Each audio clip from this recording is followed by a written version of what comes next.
The deep dive की इस विस्तृत चर्चा में बहुत बहुत स्वागत है।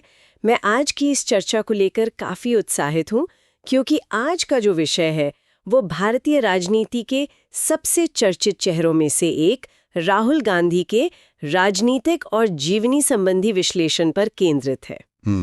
और ये एक ऐसा विषय है जिस पर बात करना हमेशा ही बहुत दिलचस्प होता है। आज हमारा जो मिशन है वो राहुल गांधी की जीवन यात्रा, उनके राजनीतिक उतार चढ़ाव और जनवरी 2026 के जो बिल्कुल ताज़ा आंकड़े आए हैं उनका एक संतुलित और तथ्यात्मक विश्लेषण करना है। जी बिल्कुल। और अपनी बातचीत शुरू करने से पहले एक बहुत ही महत्वपूर्ण बात स्पष्ट करना जरूरी है। आज की हमारी ये पूरी चर्चा पूरी तरह से भारत के चुनाव आयोग यानी ECI के डेटा, जनवरी 2026 के India Today C voter mood of the nation survey, Wikipedia और विश्वसनीय समाचार रिपोर्टों पर आधारित है। हाँ, ये बताना बहुत ज़रूरी है। और मैं ये भी साफ कर दूं कि हम यहाँ बैठकर किसी भी राजनीतिक विचारधारा, चाहे वो लेफ्ट विंग हो या राइट विंग, उसका पक्ष नहीं ले रहे हैं। हमारा काम किसी का समर्थन या विरोध करना नहीं है। एकदम सही कहा आपने। हमारी ये विस्तृत चर्चा पूरी तरह से एक निष्पक्ष रिपोर्टिंग है। हमारा मकसद सिर्फ और सिर्फ स्रोतों में मौजूद जानकारी को पूरी पारदर्शिता के साथ श्रोताओं के सामने रखना है। बिल्कुल, बिना किसी पूर्वाग्रह के, केवल डेटा और तथ्यों के आधार पर। तो ठीक है, आइए इसे विस्तार से समझते हैं। जरा एक ऐसे बचपन की कल्पना करना दिलचस्प होगा जो भारत के सबसे प्रभावशाली राजनीतिक परिवारों में से एक में बीता हो, लेकिन जो बहुत ही अलग थलग रहा हो। ये एक बहुत ही संवेदनशील पहलू है। मतलब 1970 में जन्मे एक व्यक्ति के लिए, जिसने 1984 में अपनी दादी इंदिरा गांधी और फिर 1991 में अपने पिता राजीव गांधी की दुखद हत्या देखी हो, उसका जो शुरुआती जीवन है वो किसी भी सामान्य इंसान से बहुत अलग रहा होगा। स्रोतों से पता चलता है कि इन घटनाओं के बाद सिख उग्रवादियों के भारी खतरे को देखते हुए उनका बचपन अत्यधिक सुरक्षा के बीच बीता। हाँ, सुरक्षा घेरा इतना कड़ा था कि एक समय के बाद उनकी पढ़ाई भी घर की चारदीवारी के भीतर ही करवानी पड़ी। यानी सार्वजनिक जीवन से पूरी तरह दूरी। बिल्कुल। राजनीति की इतनी चकाचौंध वाले परिवार में होते हुए भी ये एक ऐसा एकांतवास था जिसने उनके व्यक्तित्व को एक खास तरीके से आकार दिया। एक ऐसा व्यक्ति जो शुरुआत में सार्वजनिक जीवन और कैमरों से बहुत कतराता था। और यहाँ पे बात सच में बहुत दिलचस्प हो जाती है, क्योंकि जब हम उनकी आगे की शिक्षा के ट्रैक रिकॉर्ड को देखते हैं तो कुछ ऐसे तथ्य सामने आते हैं जो आमतौर पर चर्चाओं का हिस्सा नहीं होते। ओह, जैसे कि कॉलेज एडमिशन वाला किस्सा। जी हाँ। 1989 में जब उन्होंने दिल्ली के मशहूर सेंट स्टीफन कॉलेज में दाखिला लिया तो वो स्पोर्ट्स कोटे से था। ये जानकारी बहुत से लोगों को हैरान कर सकती है। बिल्कुल, रिकॉर्ड्स बताते हैं कि वे राइफल शूटिंग में राष्ट्रीय स्तर पर चौथे स्थान पर थे। और इसके बाद का जो सफर है वो भी कोई सीधा रास्ता नहीं था। पिता की हत्या के बाद सुरक्षा कारणों से उन्हें हार्वर्ड यूनिवर्सिटी छोड़नी पड़ी और फिर 1994 में उन्होंने फ्लोरिडा के रॉलिंस कॉलेज से अपनी डिग्री पूरी की। हाँ, सुरक्षा का मसला हमेशा उनके साथ जुड़ा रहा। और यहाँ जो बात सबसे दिलचस्प है वो ये है कि 1995 में जब वो कैम्ब्रिज के ट्रिनिटी कॉलेज में पढ़ रहे थे तब अपनी पहचान और जान की सुरक्षा के लिए उन्हें अपना नाम तक बदलना पड़ा था। विंची। जी हाँ, विंची। उन्होंने इसी छद्म नाम या एलियास का इस्तेमाल किया था। सोचिए, एक ऐसा परिवार जिसका नाम ही भारतीय राजनीति का दूसरा शब्द हो, उसके वारिस को अपनी पहचान छुपानी पड़े। ये अपने आप में एक बहुत बड़ा विरोधाभास है। और ये विरोधाभास उनके शुरुआती व्यावसायिक जीवन में भी दिखता है। वे तुरंत राजनीति में नहीं आए थे। सही कहा। पढ़ाई के बाद उन्होंने लंदन के मॉनिटर ग्रुप में काम किया और फिर 2002 में मुंबई लौटकर बैकअप सर्विसेज नाम की एक इंजीनियरिंग और टेक्नोलॉजी कंसल्टेंसी फर्म की स्थापना भी की। ये दिखाता है कि उनका झुकाव शुरुआत में एक सामान्य कॉर्पोरेट जीवन की तरफ था। लेकिन फिर 2004 का साल आता है और उनके राजनीतिक जीवन की आधिकारिक शुरुआत होती है। वो अमेठी का लोकसभा चुनाव उनके लिए एक बड़ा लॉन्च पैड साबित हुआ, जहां उन्होंने जाति और धर्म के आधार पर होने वाले विभाजन के खिलाफ एकता पर बहुत जोर दिया। और नतीजे भी उनके पक्ष में रहे। उन्हें 2,90,000 वोटों के भारी मार्जिन से जीत मिली थी। ये एक बहुत ही ठोस शुरुआत थी। और सिर्फ चुनाव जीतना ही नहीं, बल्कि पार्टी संगठन के भीतर भी उन्होंने बड़ी हलचल पैदा की। बिल्कुल। 2007 में वे इंडियन यूथ कांग्रेस और NSUI के प्रभारी बने। पार्टी को जमीनी स्तर पर जोड़ने का उनका एक विजन था। स्रोतों के आंकड़े बताते हैं कि उनके नेतृत्व में यूथ कांग्रेस की सदस्यता, जो कभी 2 लाख हुआ करती थी, वो सीधे 25 लाख तक पहुंच गई। अगर हम इसे व्यापक संदर्भ में देखें तो यही वो समय है जब उनके राजनीतिक सफर का सबसे उतार चढ़ाव वाला दौर शुरू होता है। एक रोलर कोस्टर की तरह। बिल्कुल। एक तरफ सांगठनिक स्तर पर युवाओं को जोड़कर वे एक बड़ा नेटवर्क तैयार कर रहे थे। 2013 से 2016 तक वे उपाध्यक्ष रहे और 2017 से 2019 तक अध्यक्ष। लेकिन इसी दौरान जब बात राष्ट्रीय चुनावों की आई तो स्रोतों के अनुसार कांग्रेस पार्टी ने अपना सबसे बुरा ऐतिहासिक पतन देखा। ये आंकड़े वाकई चौंकाने वाले हैं। 2014 के लोकसभा चुनाव में पार्टी मात्र 44 सीटों पर सिमट गई। और 2019 का चुनाव तो इससे भी बड़ा राजनीतिक झटका लेकर आया।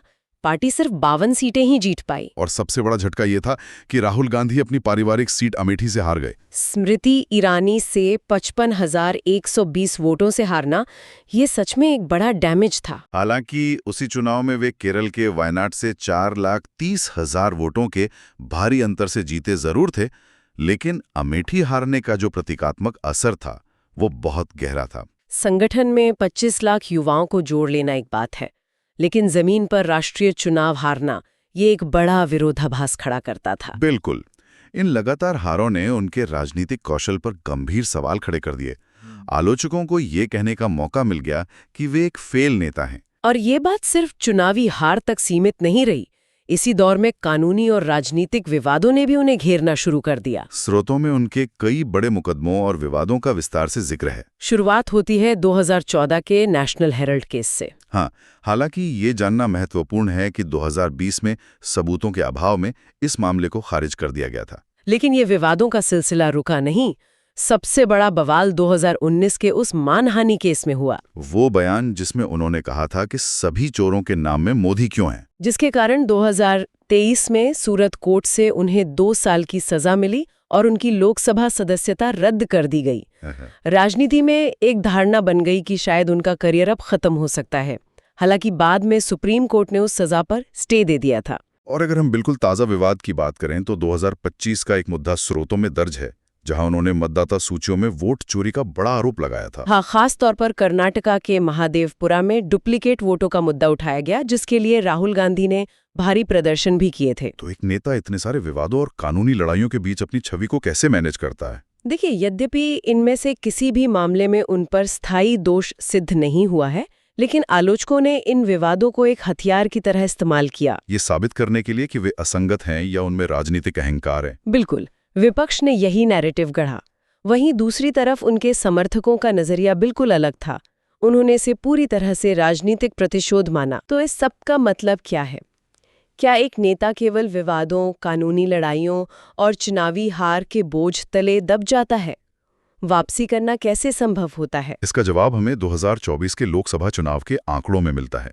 2024 में कांग्रेस ने 99 सीटों के साथ जो वापसी की, उसकी चर्चा स्रोतों में बहुत प्रमुखता से की गई है। और राहुल गांधी ने खुद रायबरेली से चुनाव लड़ा और 66.17% वोट शेयर के साथ 3,90,000 के भारी मार्जिन से जीत दर्ज की। और सबसे बड़ा बदलाव ये हुआ कि 2024 में वे पहली बार लोकसभा में नेता प्रतिपक्ष यानी लीडर ऑफ ऑपोजिशन बने। लेकिन ये बदलाव रातों रात नहीं हुआ था। स्रोतों के अनुसार इसका सीधा कनेक्शन उनकी भारत जोड़ो यात्रा और न्याय यात्रा से है। एक वो नेता जो कभी कैम्ब्रिज में सुरक्षा के कारण विंची के नाम से रहता था, वह सड़कों पर उतरकर हजारों किलोमीटर पैदल चल रहा था। इन यात्राओं ने उनकी अनिच्छुक राजनेता वाली छवि को तोड़ने में बहुत बड़ी भूमिका निभाई। इसके साथ ही उनके नैरेटिव में भी एक बड़ा शिफ्ट आया। नेता प्रतिपक्ष के रूप में उनके 16 प्रमुख भाषणों का डेटा मौजूद है, जहां उन्होंने जाति जनगणना और सामाजिक न्याय को अपना मुख्य मुद्दा बनाया। और उनका दबाव इतना मजबूत था कि अंततः अप्रैल 2025 में इस जातीय जनगणना के मुद्दे को राजनीतिक मुख्यधारा में अपना भी लिया गया।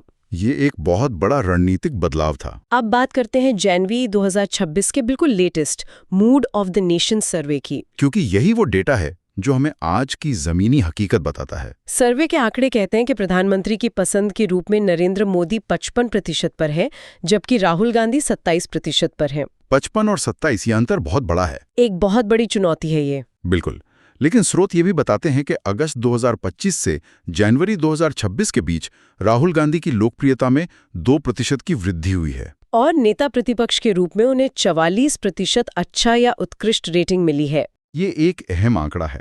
इसका मतलब है कि लोग उन्हें एक आक्रामक विपक्ष के नेता के तौर पर स्वीकार कर रहे हैं। और ये भी दिलचस्प है कि कांग्रेस के वरिष्ठ नेता डीके शिव कुमार भविष्यवाणी कर रहे हैं कि वे 2029 में प्रधानमंत्री बन सकते हैं। लेकिन क्या वे वाकई जन-जन के नेता बन चुके हैं, या आलोचकों के लिए वो आज भी एक फेल्ड नेता ही हैं? 55% बनाम 27% का ये जो पहाड़ है, इसे पार करना कोई आसान काम नहीं है। स्रोतों का विश्लेषण क्या कहता है इस पर? ये पूरी तरह से इस बात पर निर्भर करेगा कि क्या विपक्षी इंडिया गठबंधन एकजुट रह पाता है, क्या कोई मजबूत सत्ता विरोधी लहर खड़ी होती है, और क्या राहुल गांधी अपने प्रदर्शन में निरंतरता बनाए रख पाते हैं। तो इस पूरी विस्तृत चर्चा का अगर हम सारांश निकालें तो कैम्ब्रिज के एकांत में रहने वाले विंची से लेकर भारत जोड़ो यात्रा के जरिए सड़कों पर उतरने वाले और 2024 में नेता प्रतिपक्ष बनने वाले राहुल गांधी की यात्रा बेहद उतार चढ़ाव वाली रही है। बिल्कुल, और श्रोताओं के लिए ये समझना महत्वपूर्ण है कि दुनिया के सबसे बड़े लोकतंत्र में राजनीतिक वापसी कैसे होती है। कैसे डेटा, यात्राएं और नैरेटिव जैसे सामाजिक मुद्दे किसी नेता की छवि को पूरी तरह बदल सकते हैं। ये एक महत्वपूर्ण सवाल खड़ा करता है। स्रोतों से पता चलता है कि राहुल गांधी की हालिया सफलता इंडिया गठबंधन और जाति जनगणना जैसे मुद्दों पर बहुत अधिक निर्भर है। लेकिन श्रोताओं के लिए ये सोचने वाली बात है कि क्या गठबंधन की ये राजनीति 2029 तक टिक पाएगी? यही सबसे बड़ा सवाल है। अगर गठबंधन के क्षेत्रीय दल राष्ट्रीय स्तर पर कांग्रेस से ज्यादा शक्ति की मांग करने लगें, तो क्या राहुल गांधी अपनी ये 27% वाली बढ़त बरकरार रख पाएंगे, या फिर उन्हें फिर से अपनी ही पार्टी और गठबंधन के भीतर एक नई राजनीतिक लड़ाई का सामना करना पड़ेगा? ये एक ऐसा विचार है जिस पर सबको खुद मंथन करना चाहिए, क्योंकि राजनीति में जो आज है जरूरी नहीं कि कल भी वही हो। एकदम सही। हम उम्मीद करते हैं कि इन प्रामाणिक स्रोतों और डेटा के आधार पर की गई आज की इस चर्चा ने सभी को एक नया और निष्पक्ष नजरिया दिया होगा। श्रोताओं के लिए ये बेहतर होगा कि वे खुद भी इन ताज़ा सर्वे और आंकड़ों का अध्ययन करें और अपने निष्कर्ष निकालें।